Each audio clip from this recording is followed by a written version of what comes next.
Shalom, selamat pagi bagi kita semua.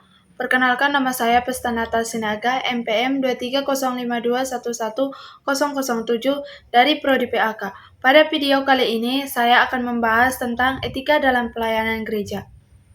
Tujuan pembelajaran etika dalam pelayanan gereja yaitu yang pertama, siswa dapat memahami prinsip-prinsip etika yang diajarkan dalam Alkitab. Kedua, siswa dapat belajar untuk memahami arti sejati pelayanan dalam gereja.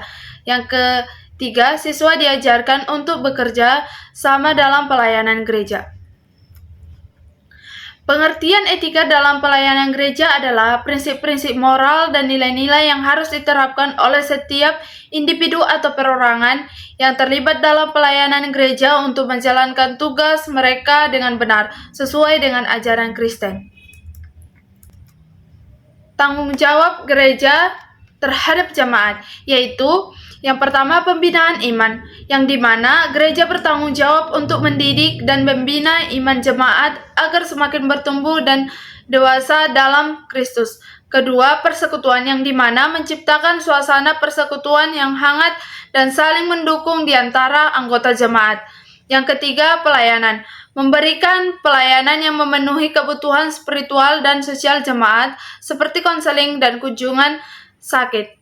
Yang keempat, pemberdayaan, yaitu membekali jemaat dengan pengetahuan dan keterampilan untuk melayani sesama dan terlibat dalam misi gereja. Tanggung jawab gereja terhadap masyarakat. Yang pertama, keadilan sosial, yang dimana membela hak-hak orang miskin dan tertindas, serta terlibat dalam upaya mewujudkan keadilan sosial. Kedua, pelayanan sosial, yaitu memberikan bantuan kemanusiaan kepada mereka yang membutuhkan.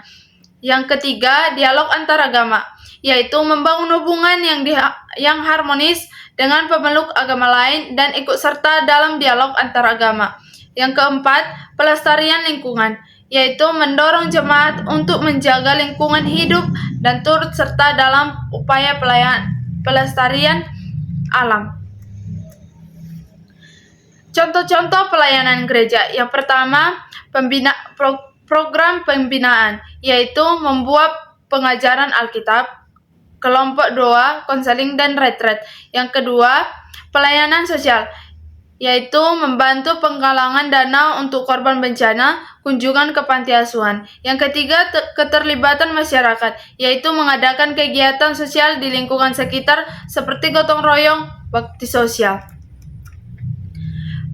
Pewartaan Injil. Pewartaan Injil adalah panggilan yang mulia, namun juga membutuhkan kepedean dan kebijaksanaan. Pewartaan Injil juga merupakan tindakan menyampaikan kabar baik tentang keselamatan yang diwartakan oleh Yesus Kristus kepada seluruh umat. Ini adalah tugas utama gereja yang diperintahkan langsung oleh Yesus Kristus sendiri. Prinsip-prinsip dasar etika dalam pewartaan Injil. Yang pertama, kasih, yaitu inti dari pewartaan adalah kasih. Kita dipanggil untuk mengasihi sesama seperti kita mengasihi diri sendiri, seperti tertulis dalam Matius 22 ayat 39. Kasih ini harus tercermin dalam setiap tindakan dan perkataan kita saat memberitakan Injil. Yang kedua, kerendahan hati, yaitu kita harus datang kepada orang lain dengan sikap rendah hati, mengakui bahwa kita juga adalah manusia berdosa yang membutuhkan keselamatan. Ketiga, kesabaran. Pewartaan Injil membutuhkan kesabaran. Tidak semua orang akan langsung menerima Injil. Kita harus terus bersaksi dengan sabar dan penuh kasih. Yang keempat, kebijaksanaan. Kita harus bijaksana dalam memilih kata-kata dan metode pewartaan, menghindari pemaksaan dan penghukuman. Yang kelima, kejujuran. Kita harus jujur dalam menyampaikan kebenaran Injil. Jangan menjanjikan hal-hal yang tidak realistis. Penerapan etika dalam pewartaan Injil. Yang pertama, sebelum berbicara, marilah kita mendengarkan terlebih dahulu apa yang ingin disampaikan orang lain kepada kita. Yang kedua, membangun hubungan yang tulus dengan orang yang kita ajak bicara. Ketiga, memberikan contoh jadi teladan yang baik dengan hidup sesuai dengan ajaran Kristus. Yang keempat, menggunakan bahasa yang sederhana dan mewartakan pengaplikasian ayat Alkitab. Yang kelima, berdoa bersama dengan orang yang kita ajak bicara. Demikian penjelasan saya pada video kali ini. Semoga bermanfaat bagi kita. Shalom. Terima kasih.